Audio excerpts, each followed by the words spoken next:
So what's up everybody, my name is Ralph from HyperX and today we are back with another tech news. You should take it slow.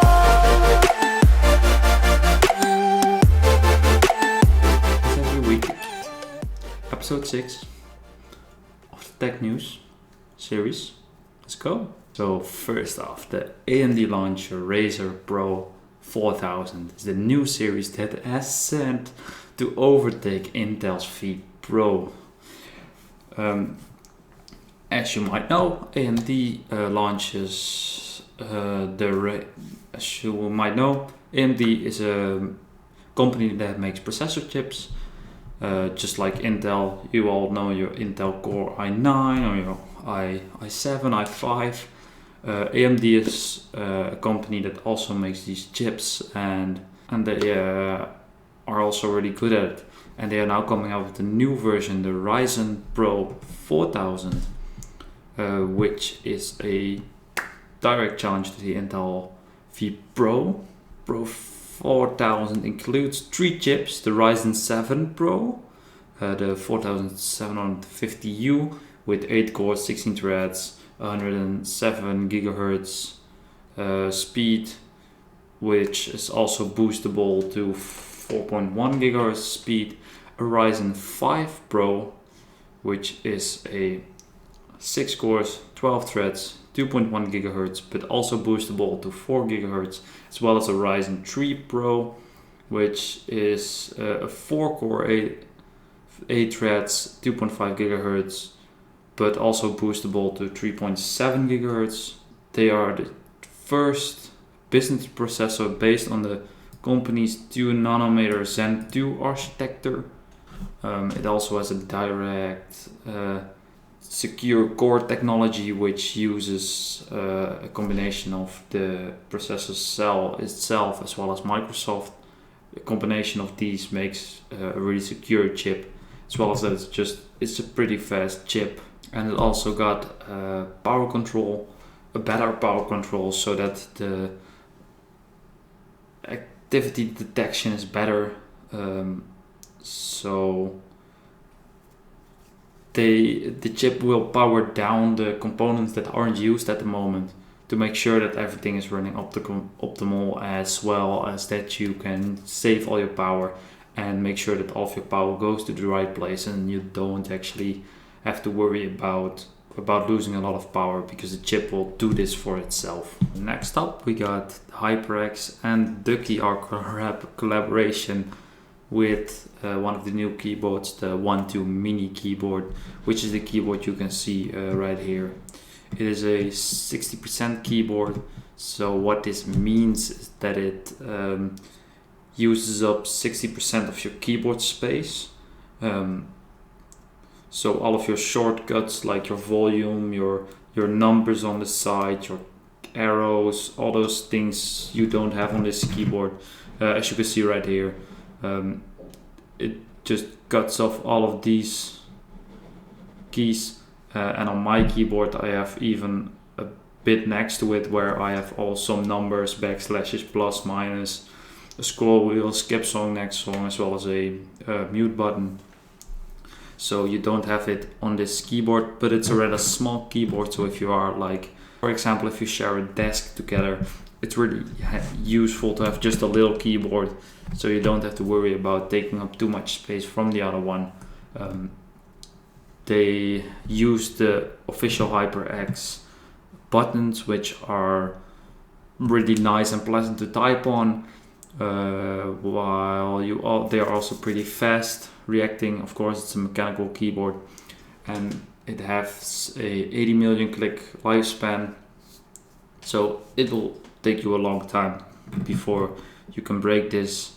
The model you see in the combination with the Ducky is $110, but there are only 3,700 units made, so it's just a limited edition type of keyboard, so not a lot of people have it. So if you have it, that is also always pretty nice, because just not a lot of people have it.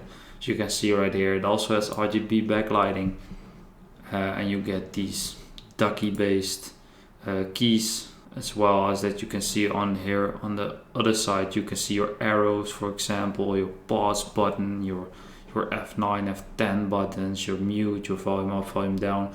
So you have to use shortcuts in order to get to these keys. So I personally, I have my own desk, so I can use a full-size keyboard without having to actually share it with someone. So I think that that's always pretty nice. But it's, of course, it's nice that they have this little small keyboards for people just who are traveling a lot or who have to share a desk with someone else. So I think that's a pretty nice looking keyboard as well. So I think it's nice that they have a product like this. Then we're going to look at the best headphones for 2020. Over-ear headphones in specifically. So first off, we have the best all-around. So that means your all-around sound is the Sony 1000XM3s, which are really good headphones. When I went to buy my Bose 700s, I was not sure if I wanted to get the Bose 700 or the Sonys, but I went for the Bose because I think they fit better on my head. Because the Sony actually has this cushion is inside its headphone, so your ear will be pressed against this, but if you have them on your ear for a long time you won't notice it that much. But I just think that the Bose 700 just fitted better for me. Those are priced for $350, I think, or $300 maybe. So yeah, for making calls you have the Bose 700.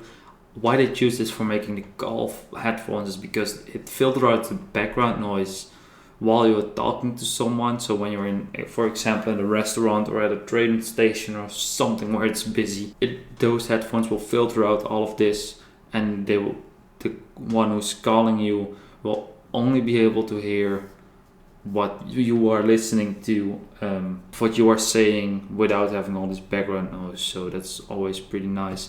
It is one of the more expensive headphones though. It's $400, but as I said in the review, I think it's worth it because these are really good and they look really nice, I think. So yeah, that's pretty nice. One with a lot of impressive sound is the Sennheiser Momentum 3, which I get because they are just really good headphones. I think they are noise cancelling, truly wireless.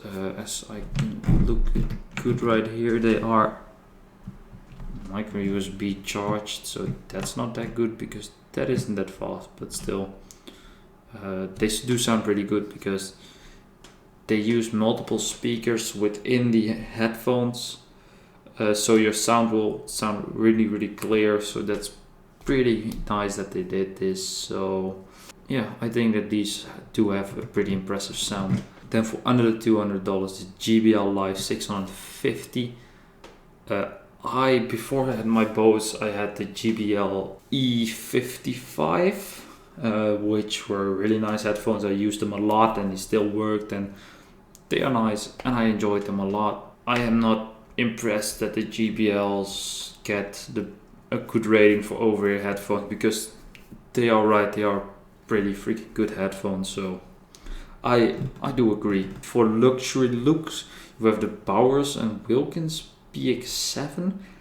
I have never heard of this company. I have never seen this headphone before, but they say it's for luxury look, and I think I agree. I mean, they look good, especially the color. I really like the color blue for having on your headphones. So they are quite heavy, 304 grams, 10.7 ounces.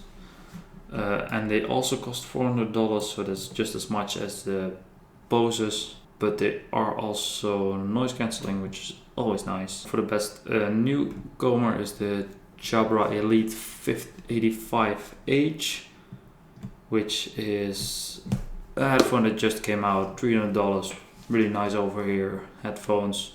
They do sound pretty good, so yeah. Only but goodie is the good old Sony MDR, which have been introduced for a long time.